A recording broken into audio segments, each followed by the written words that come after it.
aujourd'hui. Qu'en pensez-vous? Alors, on peut rester optimiste pour certains, parce qu'ils pensent que beaucoup de choses vont évoluer. Il faut dire qu'à cette heure-ci, on a encore beaucoup d'éléments de parenthèse dans les documents, c'est-à-dire qu'il n'y a pas encore de consensus. Mais on peut espérer qu'il y ait des consensus. En ce qui concerne l'Afrique, ce que nous recherchons, c'est un consensus, bien entendu, sur les questions d'adaptation, mais surtout sur les questions de financement. Or, en ce qui concerne le financement, on a encore beaucoup de débats là-dessus.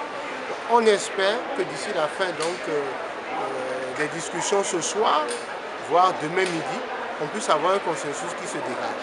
Maintenant, la bonne nouvelle sur le mécanisme de financement innovant de l'adaptation, il faut dire que certains pays comme l'Allemagne, l'Italie, se sont encore engagés à verser un certain nombre de ressources. Et ça, c'est des choses à saluer qui sont positives.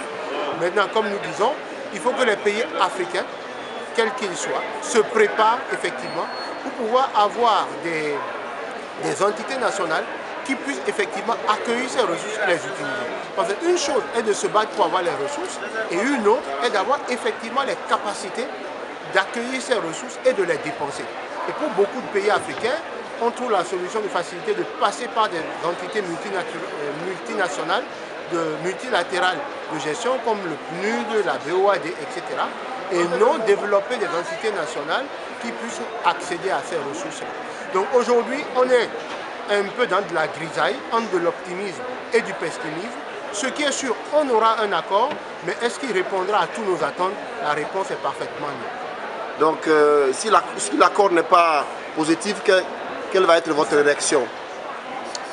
La réaction sera de continuer de se mobiliser, de travailler, de façon à ce que tous les acteurs ici avancent. Déjà, le fait qu'on aille sur le principe effectif d'un accord est déjà un acquis donc pour la société civile. Puisque ce n'était pas le cas il y a 3 ans, il y a 5 ans ou il y a 6 ans quand on était à Copenhague. Donc 6 ans après aujourd'hui, tout le monde est d'accord qu'il faut un accord parce que les pays développés qui font du blocage sont eux aussi victimes des changements climatiques aujourd'hui. La différence, c'est qu'ils ont les moyens de s'adapter, mais bientôt les assurances aussi dans ces pays développés ne pourront plus suivre le mouvement. Donc on est dans une dynamique et je crois que même si l'accord n'est pas à l'image de ce qu'on attend, on a encore des marges de manœuvre pour l'améliorer d'ici à là. Vous êtes optimiste? On ne veut pas être afro-négatiste, mais on veut être afro-optimiste. Monsieur Outondi, vous serez encore à la COP22 de Maroc? Vous irez toujours? Alors, ma première COP, c'était à Durban, c'était à Cancun, au Mexique.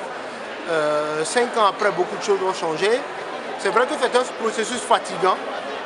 Je ne sais pas si je serai, mais si on doit y être, eh bien, c'est pour encore faire avancer les choses. Merci.